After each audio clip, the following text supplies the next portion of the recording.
Assalamualaikum warahmatullahi wabarakatuh. Apa kabar untuk seluruh penonton video saya dari Sabang sampai Merauke? Semoga selalu diberi keberkahan rahmat, dimudahkan segala urusannya, dimudahkan rizkinya, diberi kesehatan oleh Allah Subhanahu wa Ta'ala, serta diberi hidayah oleh Allah Subhanahu wa Ta'ala untuk orang-orang yang belum mendapatkannya. Dalam kesempatan kali ini, saya akan membaca kitab Tuhfatul Ahbab, kitab yang memuat manaqib dari Habib Alawi bin Abdullah bin Idrus bin Muhammad bin Ibnu Syihab. Dalam kitab ini saya menemukan dua cerita khurafat yang sangat menggelikan menurut saya. Bahkan saya tak habis pikir dengan cerita yang tertulis di dalam kitab ini. Dalam kalangan Pahlawi, ini disebut sebagai keramat, kejadian yang luar biasa oleh moyang-moyang mereka. Tetapi bagi saya ini adalah dongeng semata dan ini sangat menggelikan. Jadi tidak mungkin ini. Dan aneh sekali, keramat kok modelnya begini. Namun seperti apa keramat yang menurut saya sangat menggelikan akan saya bahas nanti di dalam halaman 202, halaman 203 di kitab Tuhfatul Ahbab.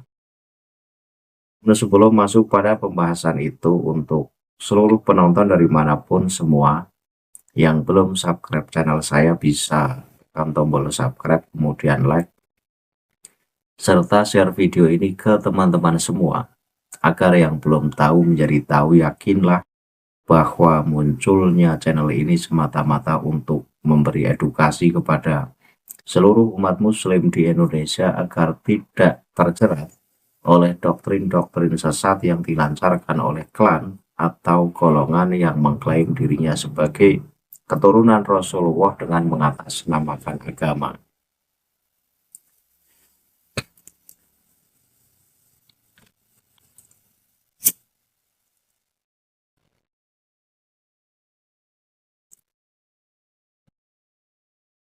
Selanjutnya akan langsung masuk pada inti pembahasan.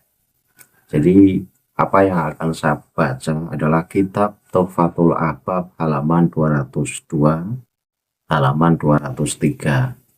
Jadi dalam halaman 202 sampai 203 ini ada dua dongeng-dongeng moyang Pahlawi yang dongeng ini tidak masuk akal sama sekali karena kocak, menggelikan, justru tidak pantas.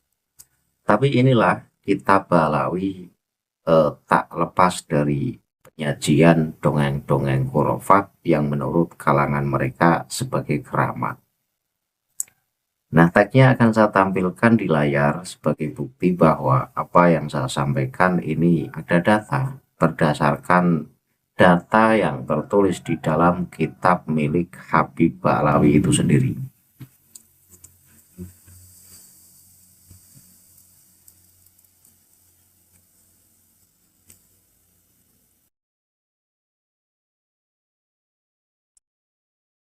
Sehingga ketika ada penonton dari Muhyiddin Habib Pahlawi kemudian tidak suka dan tidak terima atas apa yang saya bahas, ini boleh tidak terima, tapi dengan kitab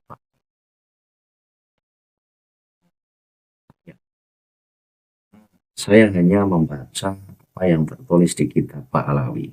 Ketika menurut penonton dari kalangan Muhyiddin ini juga tidak pantas dan tidak suka mendengar cerita yang akan saya baca ini, ya jangan kepada saya, kepada kitab Pahlawi. Nah, ketika Muhyiddin ini tidak suka dengan apa yang saya bahas nanti, ini berarti Muhyiddin bisa menilai ajaran Pahlawi, ajarannya halu, ajarannya menyimpang, penuh dongeng-dongeng khurafat. Teks yang akan saya baca saya tampilkan di layar dan penonton bisa menyimak dari apa yang saya baca, yaitu kitab Tuhfatul Ahbab halaman 202 halaman 203. Penonton simak baik-baik teks yang saya tampilkan di layar berikut ini. Bismillahirrahmanirrahim. Qala radhiyallahu anhu. Kanal Habib Ahmad bin Hasan al-Attasi yaqulu ini ajiduri hadunubi minal ingsi idza ungdiba wa a'rafahu. Jadi ini dikatakan oleh Habib Alawi bin Abdullah bin Idrus bin Muhammad bin Ibnu Sina, bahwa Habib Alawi ini berkata, perkataannya gimana? Perkataannya adalah bahwa Habib Ahmad bin Hasan al-Attas ini pernah berkata. Perkataan dari Habib Ahmad bin Hasan al-Attas sebagai berikut. Aku mencium bau dosa pada seseorang ketika ia berbuat dosa, maka aku mengenalinya. Lah ini keramat ini katanya. Menurut orang Ba'alawi ini keramat. Jadi Habib Ahmad bin Hasan al-Attas ini mencium bau dosa pada seseorang ketika orang tersebut berbuat dosa. Jadi Habib Ahmad ini tahu si A ini habis berbuat dosa apa. Ini ada aromanya, ada baunya. Saya nggak habis pikir ini gimana cara mendeteksinya. Jadi ilmu mendengus ini, keramat mendengus. Misalkan ada si A ini berbuat dosa mencuri, kemudian si B berbuat dosa mabok, kemudian si C berbuat dosa zina. Dari ketiga perbuatan dosa yang berbeda-beda ini, untuk Habib Ahmad bin Hasan al-Attas bisa mengidentifikasi dengan bau yang berbeda-beda. Ya entah baunya seperti apa, saya tidak tahu.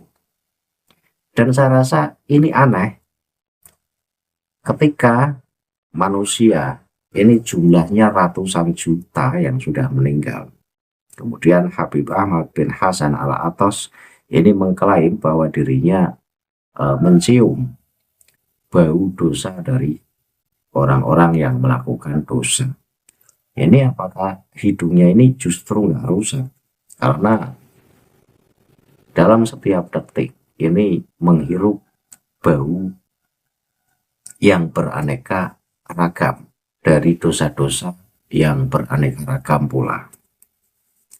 Nah ini ya, saya ketawa ketika membaca keramat dari Habib Ahmad bin Hasan al-Attas yang katanya mencium bau dosa pada seseorang yang melakukan dosa.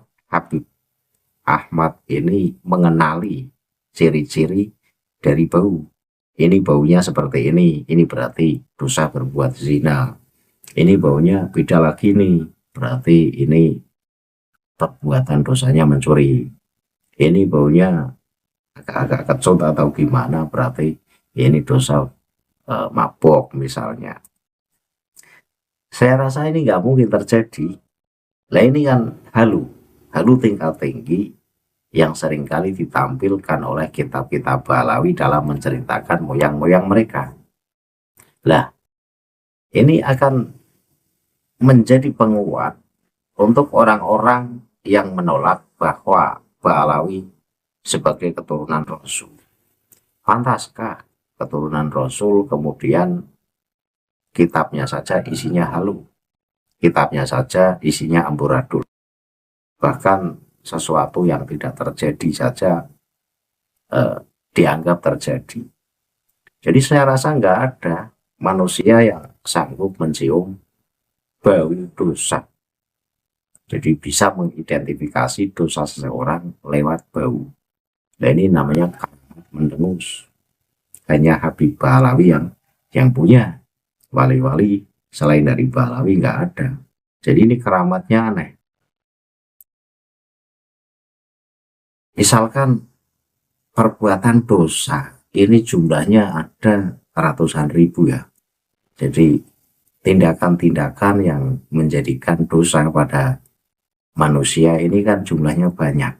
Dan dari banyaknya tindakan-tindakan yang menjadikan dosa ini akan tercipta ratusan ribu bahkan lebih aroma yang berbeda-beda.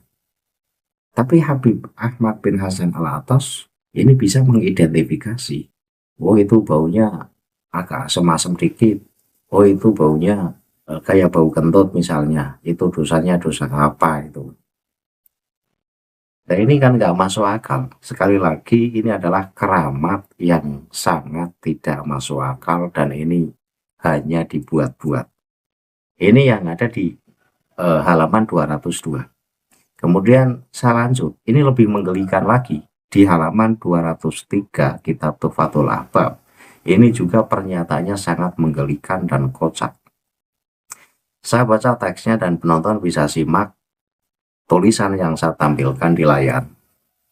Wa kanal Habibu Ahmad bin Umar al-Hindwani yara dunuban nasi maktubat ala bahihi wa qad kasyafallahu lahu an sahibi qabrin kana yamuzu tambak faro'ahu yamusu dzakarahu badala qasobati rosbati allati kana yamusuha wa huwa fid dunya. Ini artinya apa? Artinya bahwa Habib Ahmad bin Umar al-Hindwani ini pernah melihat dosa-dosa yang tertulis di dahi mereka. Ini bisa dikatakan bahwa Habib Ahmad bin Umar al-Hindwani ini melihat dosa-dosa manusia ini tertulis di dahi. Jadi misalkan saya berbuat dosa, saya punya dosa, ini Habib Ahmad bin Umar al-Hindwani ini bisa melihat dosa saya ini tertulis di dahi saya.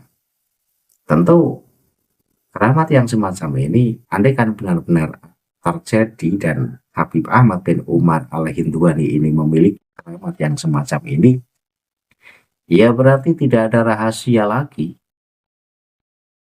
apa yang tersembunyi di kalangan manusia. Ini Habib Ahmad bin Umar al-Hindwani pun tahu, wah ini orang habis mencuri nih, karena tertulis di dahinya ada tulisan habis mencuri. Ini orang habis mabuk ini, karena di dahinya ada tulisan ini habis mabuk dan lain sebagainya. Ini berarti bisa tahu rahasia-rahasia yang disembunyikan oleh manusia. Dan keramat yang berikutnya, oh berarti ada 3, enggak 2. Ini kan yang kedua, sekarang yang ketiga ini. Kemudian Allah mengkasyaf kepada Habib Ahmad bin Umar al-Hindwani, mengkasyaf, menampakkan tentang seorang laki-laki di dalam kubur yang biasa menghisap rokok pada saat hidupnya. Dan Habib Ahmad bin Umar al-Hindwani ini melihat orang tersebut menghisap kemaluannya sebagai ganti dari tembakau suatu di dunia yang biasa dihisap oleh orang tersebut. Lah ini kan aneh sekali. Menurut Habib Ahmad bin Umar al-Hindwani dan juga Habib-Habib lain, ini mayoritas mengatakan bahwa rokok itu haram, tembakau itu haram. Bahkan pernah saya bahas itu dalam kitab Balawi kan, mengatakan bahwa rokok itu haram. Padahal secara fikih ini rokok itu ya hukumnya kondisional dan pada umumnya dihukumi makruh. Tapi di kalangan Balawi ini rokok haram, sehingga dalam pandangan Habib Ahmad bin Umar al-Hindwani yang dikasyaf oleh Allah terkait siksa dari para penghisap rokok ini, nantinya ini disuruh menghisap kemaluannya sebagai bentuk siksaan atas kesalahan sewaktu di dunia suka menghisap rokok. Lah ini kan hanya bisa ditemukan di kitab Tuhfatul Ahbab. Dalam kitab-kitab lain ini nggak pernah kita menemukan. Kitab non Balawi loh. Jadi penghisap rokok itu nanti siksanya itu disuruh menghisap kemaluannya sebagai ganti atas kesalahan atau atas dosa pada saat dia suka menghisap rokok. Saya nggak habis pikir dan saya nggak bisa membayangkan itu. Jadi ada siksa dari Allah untuk para penghisap rokok. Kemudian pada saat sudah meninggal maka disiksa oleh Allah dan siksanya adalah menghisap kemaluannya sendiri. Ini gimana prakteknya? Prakteknya gimana, Bib? Jadi Habib Ahmad bin Umar Al-Hindwani ini membuat satu pernyataan yang sangat konyol, dan kekonyolan ini terdokumentasi di dalam kitab Tuhfatul Ahbab halaman 203. Nah, bagi muhibin yang tidak percaya atas apa yang saya baca, bisa dicek itu di kitab Tuhfatul Ahbab halaman 203 di baris yang atas itu. Jadi keramat Habib Ahmad bin Umar Al-Hindwani ini di samping bisa melihat dosa-dosa manusia ini tertulis di dai, ini juga dikasap oleh Allah melihat siksanya para penghisap rokok. Jadi para penghisap rokok menurut Habib Ahmad bin Umar Al-Hindwani ini nanti kalau sudah meninggal ini siksanya disuruh menghisap kemaluannya sendiri. Ayo praktek gimana caranya itu? Bisa nggak itu menghisap kemaluannya sendiri? Ini nggak ada, ini nggak ada dalam kitab-kitab lain, hanya ada dalam kitab Balawi. Dan dari ketiga cerita yang tertulis di kitab Tuhfatul Ahbab ini semuanya menggelikan dan membuat pengen ketawa saya, karena keramat kalau modelnya begini. Ini keramat apaan ya? Nah, dari ketiga keramat yang saya bahas ini, yang semuanya kocak konyol dan mengocok perut, pantaskah orang-orang yang suka membuat cerita-cerita semacam ini, cerita halu, cerita yang tidak ada manfaatnya sama sekali, kemudian disebut sebagai keturunan Rasulullah? Ini kan jauh, akhlaknya saja jauh. Rasulullah tidak pernah atau tidak suka berbohong. Tetapi ketika Balawi mengklaim sebagai keturunan Rasulullah, bahkan nasabnya paling sahih di dunia, tetapi kitab-kitabnya ini seringkali menceritakan cerita-cerita bohong yang sebenarnya tidak terjadi. Ini semuanya saya yakin tidak terjadi. Dari mencium aroma dosa-dosa manusia, bisa mengidentifikasi dosa manusia dari baunya. Ini juga bohong. Kemudian yang kedua, bisa melihat dosa manusia yang tertulis di dai. Jadi di jidat di sini. Ini misalkan saya melakukan dosa, kemudian tertulis di dosa saya, kemudian Habib Ahmad bin Umar Al-Hindwani ini melihat dosa saya. Ini juga saya yakin bohong. Lah, yang menggelikan dan mengocok perut adalah karena Habib Ahmad bin Umar Al-Hindwani ini menghukumi rokok haram, maka berarti penghisap rokok mendapat dosa. Nah, Habib Ahmad bin Umar Al-Hindwani ini dikasyaf oleh Allah, dibuka pandangannya sehingga melihat siksa dari para penghisap rokok.